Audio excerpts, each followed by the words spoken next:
Le syndrome de restriction cognitive, de la norme au désordre du comportement alimentaire. La restriction cognitive se définit comme une attitude et une intention de contrôler ses apports alimentaires dans le but de perdre du poids ou de ne pas en prendre. Elle suppose une double préoccupation alimentaire et corporelle et se caractérise par un contrôle mental ou cognitif du comportement alimentaire. Cette intention constante de contrôle des aspects alimentaires est en opposition à une relation saine à la nourriture. Toute forme d'alimentation planifiée dans le but de contrôler son poids entre dans le champ de la restriction cognitive.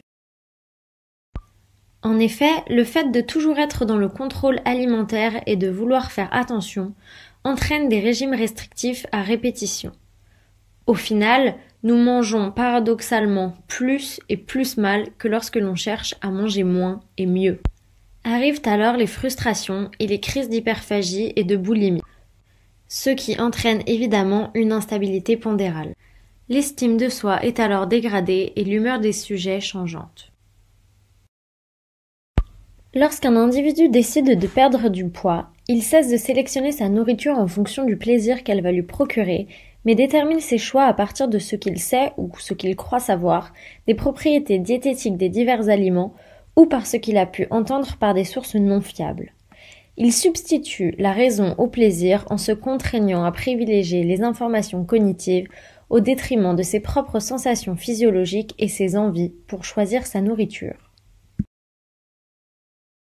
Selon l'étude nationale individuelle des consommations alimentaires de l'INCA 2, 23,6% des adultes ont déclaré suivre ou avoir suivi un régime amaigrissant dans l'année en France. Quel que soit l'âge, les régimes amaigrissants se sont révélés plus fréquents chez les femmes. En effet, 40% des femmes se trouvaient trop grosses et 60% souhaitaient peser moins. Chez les adolescentes de 11 à 14 ans, 30% d'entre elles se trouvaient trop grosses et 47% souhaitaient peser moins. Selon cette même étude, 15% des femmes minces avec un IMC en dessous de 22 ont déclaré avoir suivi un régime amaigrissant dans l'année. Dans le contexte actuel, il faut réussir à rentrer dans les critères morphologiques irréalistes que la société et les médias nous imposent. On fait toujours attention à ce que l'on mange, on essaye de se soumettre aux normes de corpulence recommandées par les institutions de santé et de suivre un pattern alimentaire parfait. Mais plus on essaye de manger sainement, moins on arrive à contrôler ce que l'on mange et l'on rentre ainsi dans un cercle vicieux. Du coup, ça commence bien. Tous les matins, on se lève plein de bonne volonté et d'énergie. On est décidé. Cette fois-ci, on s'y met sérieusement. Lors du petit déjeuner et du déjeuner, qui sont malgré tout souvent sautés, on respecte scrupuleusement les règles de l'équilibre alimentaire et de la modération, sans céder à un seul petit produit gourmand ou qui pourrait compromettre notre perte de poids. Voire même, on se prive de manger certains aliments ou l'on jeûne en prévision d'un éventuel écart ou pour compenser les écarts de la veille. Avec l'accumulation de la fatigue, du stress et de la privation de la journée passée, on craque. On commence par un petit grignotage et on finit par manger tout ce qu'il traîne dans le frigo. Puis, on dîne tout de même avec sa famille sans se limiter, puisque c'est fichu pour aujourd'hui, j'ai déjà craqué, je me rattraperai demain. Ensuite, on se punit de son manque de volonté en grignotant tous les aliments que l'on sait les plus caloriques. Foutu pour foutu, on mange ses émotions. On compense chaque petit désagrément vécu dans la journée par le plaisir procuré de la nourriture doudou. Au terme de cette journée type, on a finalement mangé plus que si l'on n'avait pas cherché à se limiter.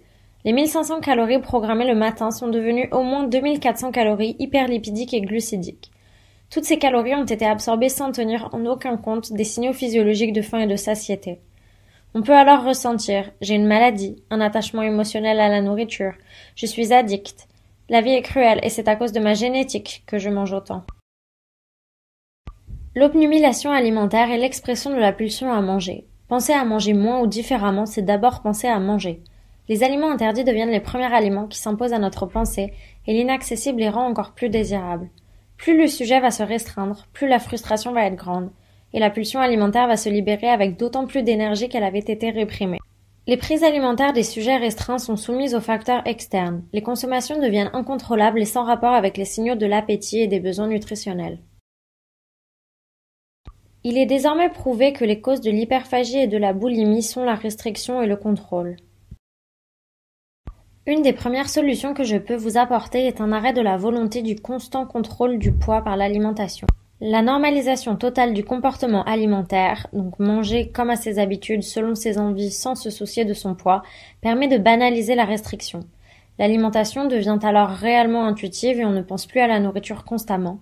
Le métabolisme s'autorégule et le poids ne fait plus le yo-yo. Pour atteindre l'équilibre alimentaire, il faut manger de tout, dans les bonnes quantités, tout en se faisant plaisir. Voici quelques solutions pour combattre la restriction cognitive. Tout d'abord, il faut rechercher et reconnaître la restriction et la combattre en priorité.